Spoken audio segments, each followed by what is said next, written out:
మీ business ఏదైనా మీ ఊర్లో promotion చేయాలంటే అది సుమన్ టీవీతోనే సాధ్యం. ఇప్పుడే సంప్రదించండి. మీడియాపై దాడి చేసిన మోహన్ బాబుని కొన్ని 2 రోజుల క్రితం మన నటుడైన మోహన్ బాబు టీవీ9 రంజిత్ మీద చేసిన దాడిని మేము ఈ యొక్క నిరసనపూర్వకంగా ఖండిస్తున్నాం, తీవ్రంగా ఖండిస్తున్నాం. ముఖ్యంగా చెప్పేది ఏంటంటే మోహన్ బాబు అనే వ్యక్తి ఒక పరిశ్రమలోకి వచ్చినప్పటి నుంచి కూడా అతన్ని హైలైట్ చేసింది, అదేవిధంగా అతను గుర్తింపు తెచ్చింది కూడా మీడియా రంగం. అటువంటి మీడియా రంగాన్ని అతను ఈ విధంగా దాడి చేయడం అది చాలా అమానుషం, చాలా దుశ్చర్య.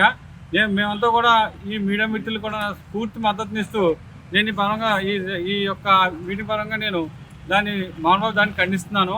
ముఖ్యంగా ఏంటంటే మోహన్ బాబుని వెంటనే అరెస్ట్ చేసి, అదేవిధంగా మోహన్ బాబు చేతిలో దాడికి గురయ్యి గత 2లో తీవ్ర అస్వస్థతకు గురయ్యి ఆపరేషన్ కూడా చేయించుకున్న రంజిత్కి కుటుంబాన్ని కూడా ప్రభుత్వం ఆదుకోవాలని కూడా నేను ఈ యొక్క మీటింగ్ పూర్వకంగా కోరుతున్నాను. టీవీ9 రిపోర్టర్ రంజిత్ పైన మోహన్ బాబు చేసినటువంటి దౌర్జన్యాన్ని, దాడిని తీవ్రంగా ఖండిస్తూ ఉన్నాం.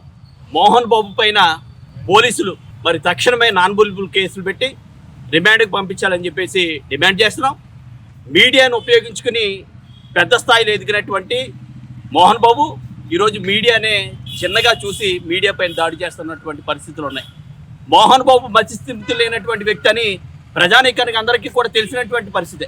అయినా కూడా అతనికి గన్ లైసెన్స్ ఇచ్చి అతన్ని చేస్తూ ఉన్నటువంటి దుర్మార్గమైనటువంటి చర్యలను చూస్తూ ఉన్నటువంటి పోలీసు యంత్రాంగం మరి ఇప్పటికైనా మోహన్ బాబు పైన కఠినమైనటువంటి చర్యలు తీసుకుని అతనికి ఉన్నటువంటి గన్ లైసెన్స్ని కానీ అతని పైన ఉన్నటువంటి గతంలో ఉన్నటువంటి రౌడీ షీట్ను కూడా మరలా రీఓపెన్ చేసి అతని పైన మరి పూర్తి స్థాయిలో చర్యలు తీసుకోవాలని చెప్పేసి పోలీస్ డిపార్ట్మెంట్ని డిమాండ్ చేస్తున్నాం.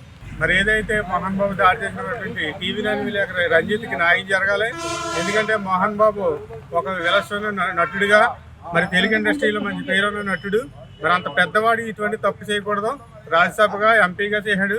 మరి అటువంటి మీడియా ద్వారానే అంత పెద్దవాడు అయ్యాడు. కాబట్టి ఈ మీడియాని తప్పడం చాలా అణిచివేయడం కూడా చాలా దారుణం. ఎందుకంటే మీడియా ప్రభుత్వ యొక్క వైఫల్యాలు కానీ ప్రజల యొక్క సమస్యలు కానీ మీడియా ద్వారానే ప్రభుత్వాలకు వెళ్తుంది. అటువంటి వ్యక్తి మరి పెద్ద నటుడు ఇంత తప్పు చేశాడంటే చాలా ఖండిస్తున్నాం.